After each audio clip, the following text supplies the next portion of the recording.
Bonjour à tous, dans cette vidéo, nous allons voir comment utiliser la notation exponentielle iθ. Dans l'exemple, on nous dit dans chaque cas de déterminer la forme algébrique du nombre complexe z, et dans chacune des trois situations, z est de la forme exponentielle iθ. Alors pour faire ceci, on va commencer par rappeler quelle est la forme algébrique du nombre complexe exponentielle iθ. Alors pour tout nombre réel θ, eh bien exponentielle iθ, c'est le cosinus de θ plus i sinus de θ. Alors voyons comment utiliser cette formule dans la première question. On a le nombre complexe z qui est égal à exponentielle i pi sur 3, donc le nombre θ c'est pi sur 3.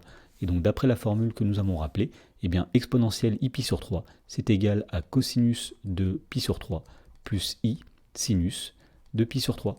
Et donc à partir de là, il suffit tout simplement de calculer le cosinus de pi sur 3 et le sinus de pi sur 3 pour avoir la forme algébrique de z. Alors le cosinus de pi sur 3, on sait que c'est 1/2. Le sinus de pi sur 3, on sait que c'est racine carrée de 3 sur 2. Et donc finalement, on trouve que z est égal à 1/2 plus i racine carrée de 3 sur 2. Dans la question numéro 2, on a le nombre complexe z qui est égal à exponentielle de moins i pi sur 6. Alors on peut toujours écrire z sous la forme exponentielle de i facteur de moins pi sur 6. Et donc on remarque ici que l'angle θ est égal à moins pi sur 6.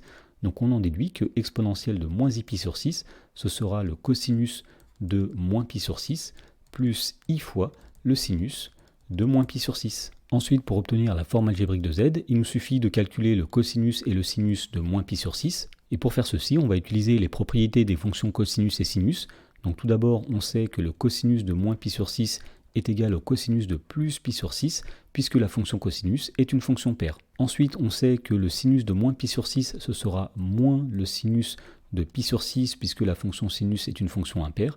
Et donc ici, nous avons cosinus de pi sur 6 moins i fois le sinus de pi sur 6. Et donc pour finir, on va dire que le cosinus de pi sur 6 est égal à racine carrée de 3 sur 2, moins i fois le sinus de pi sur 6, c'est-à-dire i fois 1/2. Dans la dernière question, on demande de déterminer la forme algébrique du nombre complexe z, qui est égal à exponentielle de 5pi fois i.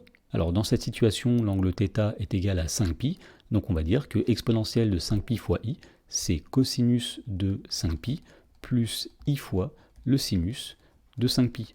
Alors pour calculer le cosinus et le sinus de 5pi, on peut se placer sur le cercle trigonométrique.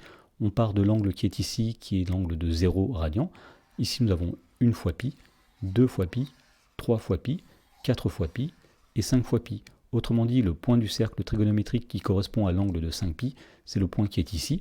Alors le cosinus de 5pi, c'est l'abscisse de ce point, c'est-à-dire moins 1. Le sinus de 5pi, c'est l'ordonnée de ce point, c'est-à-dire 0.